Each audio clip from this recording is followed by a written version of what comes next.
defend, haven't they? They've got a big security bill. They're trying to get this world. The money is officially drying up for Prince Harry and Meghan Markle as more and more news of the dissolution. Prince Harry was tricked during a phone call with two Russian pranksters posing as Greta Thunberg and her father. I think she was scared of coming back to this country, and quite rightly, because the people of this country don't like the fact that she's stolen our prince. And she's literally brainwashed him, blinkered him, and tied him down to his California mansion. We're nearly out of time, but quickly, Jim, it couldn't be possible, could it, that a bloke gets sort of falls in love and... forbid. I mean, he might fall in love and actually follow his heart. I love that you're our royal correspondent. The warning signs have been there for a long time, but now they're impossible to ignore. Meghan Markle's carefully constructed world is beginning to crack, and this time there's nowhere left to retreat. Inside the Archwell Foundation, staff members are being let go at an alarming pace, budgets are collapsing, and sources say Meghan is spiraling into full-blown financial panic. This is no longer idle gossip or tabloid exaggeration. The long-predicted financial reckoning is here. And it's unfolding faster than anyone expected. Behind the polished Instagram posts, the staged smiles, and the glossy Montecito imagery, the reality is far less glamorous. The mansion may still look pristine from the outside, but inside those walls, the empire Meghan believed she was building is coming apart piece by piece. And what's happening at Archwell is the clearest signal yet. Employees who once believed they were part of a groundbreaking, world-changing organization are now being shown the door. Layoffs are happening across the board as Archwell undergoes a fundamental restructuring legally, financially, and operationally. The foundation is reportedly shifting to a new fiscal sponsorship model, a move insiders say boils down to one brutal truth: the money simply isn't there anymore. The grand vision Meghan once sold to the world. The idea that she and Prince Harry would construct a media and philanthropic empire rivaling the biggest names in the industry is collapsing far faster than even critics anticipated. When Meghan convinced Harry to walk away from royal life in 2020, sources say she genuinely believed the opportunities would be endless. In her mind, Hollywood would embrace her without hesitation. Silicon Valley would line up with open checkbooks. Global brands would compete for her endorsement. That was the fantasy. And it was a fantasy she sold to Harry with conviction. One can easily imagine the conversations, visions of limitless success, assurances that they'd be bigger than royalty itself, promises that they'd build something entirely their own. Harry believed it. He didn't hedge. He went all in. But fantasy and reality rarely coexist peacefully, and reality has arrived with force. What makes this moment so striking isn't just that things are going badly. It's how quickly everything unraveled. Only a few years ago, the Sussexes were signing deals worth tens of millions of dollars. Netflix, Spotify, publishing contracts, speaking engagements. Every announcement was met with breathless media coverage and applause. The future looked unstoppable. Now, that momentum is gone. Spotify publicly cut ties after just 1 year, offering no polite exit, only blunt criticism about a lack of meaningful output. Netflix reportedly restructured its agreement into what insiders privately describe as a paper deal, slashing compensation to a fraction of the original headline figures. The couple remains technically affiliated, but the money is nowhere near what it once was. And Archwell, the foundation meant to cement their legacy as global philanthropic leaders, can't even afford to keep its staff. The pattern is impossible to ignore. Every major deal Harry and Meghan have touched in the past 5 years has either collapsed outright or been quietly downgraded into something far less impressive than what was originally promised. Industry veterans watching this unfold describe it as both fascinating and baffling. One longtime entertainment executive summed it up bluntly: at the highest level, fame alone isn't enough. You have to deliver. If you don't produce work audiences actually want, the money disappears fast. And here's the uncomfortable reality no one wants to say aloud. Since leaving royal life, the Sussexes have not produced a single undeniable hit. Not one. Years of investment. Millions spent. endless publicity. And there is no project that stands as a clear success. That reality, sources say, is what keeps Meghan awake at night. She entered Hollywood believing her title and global recognition would guarantee success.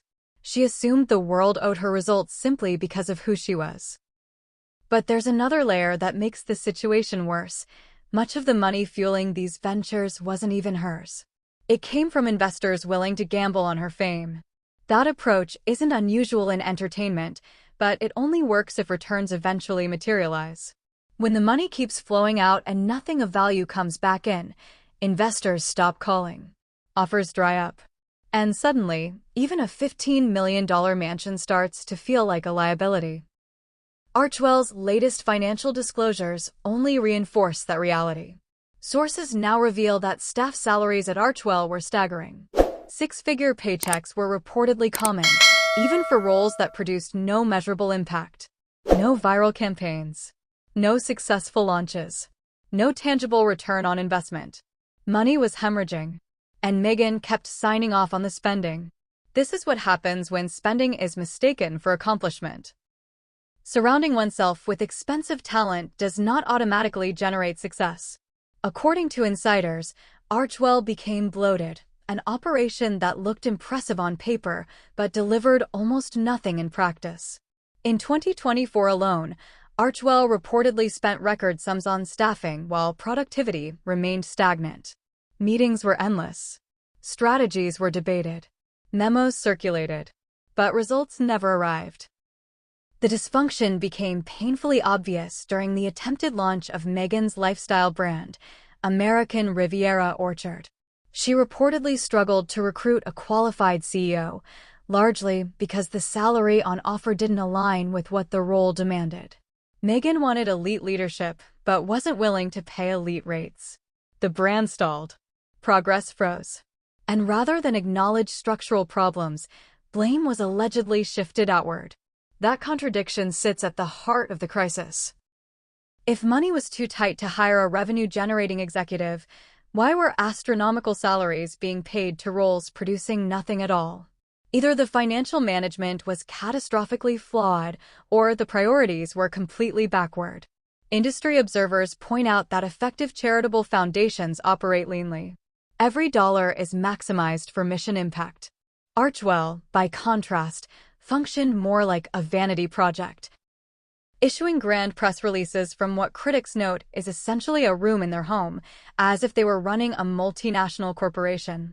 The current layoffs are not just cost-cutting measures. They're an admission that the entire structure was unsustainable from the start.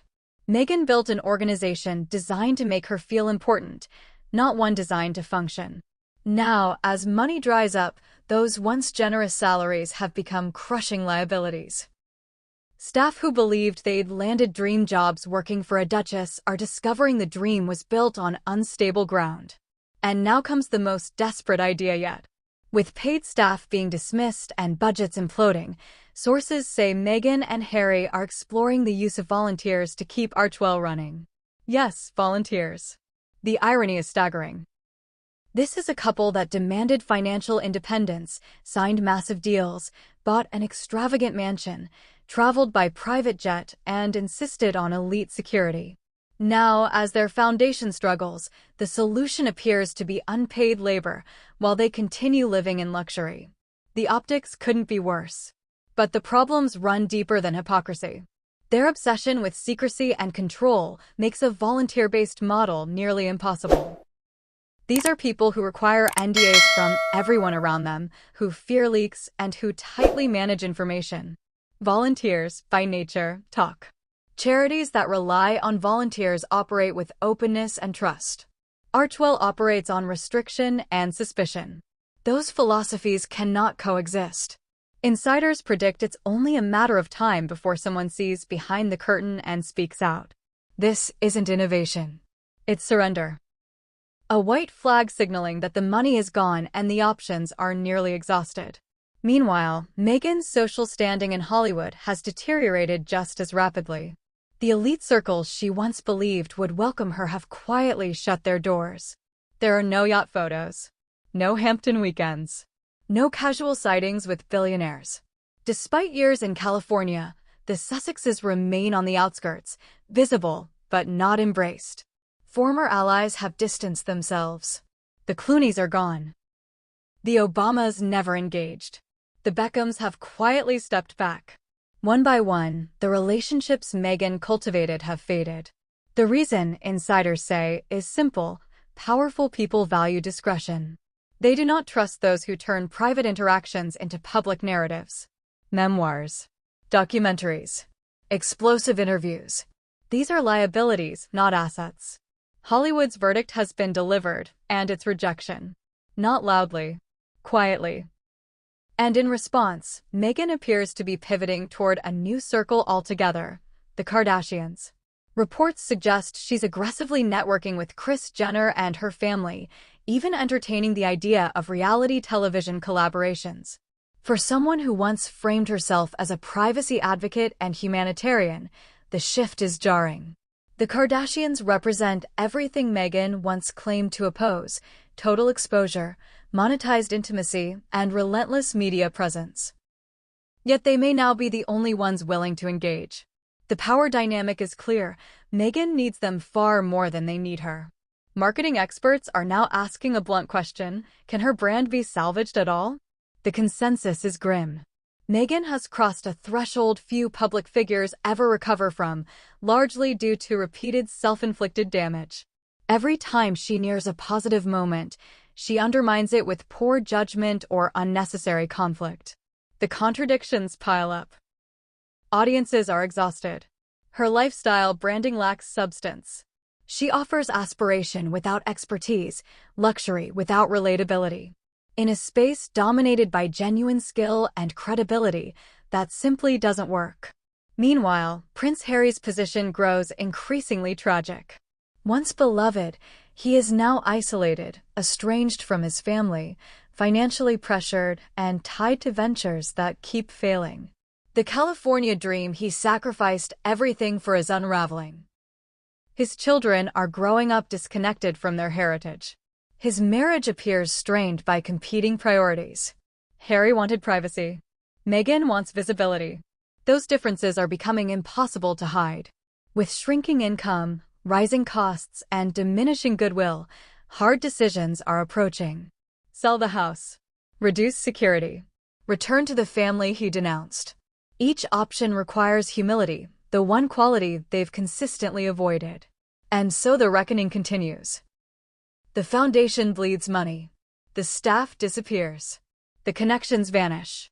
And inside that Montecito mansion, two people who once believed they could conquer the world are confronting the reality that their empire was built on sand. The tragedy is how preventable it all was. They had everything: platform, resources, goodwill. All that was required was competence, consistency, and basic decency. Instead, bridges burned. Blame shifted. Victimhood became strategy. Now, the fall accelerates. And the question remains, will there be a moment of clarity, or will they continue doubling down as their world grows smaller and smaller? Because right now, the trajectory suggests this story is far from over.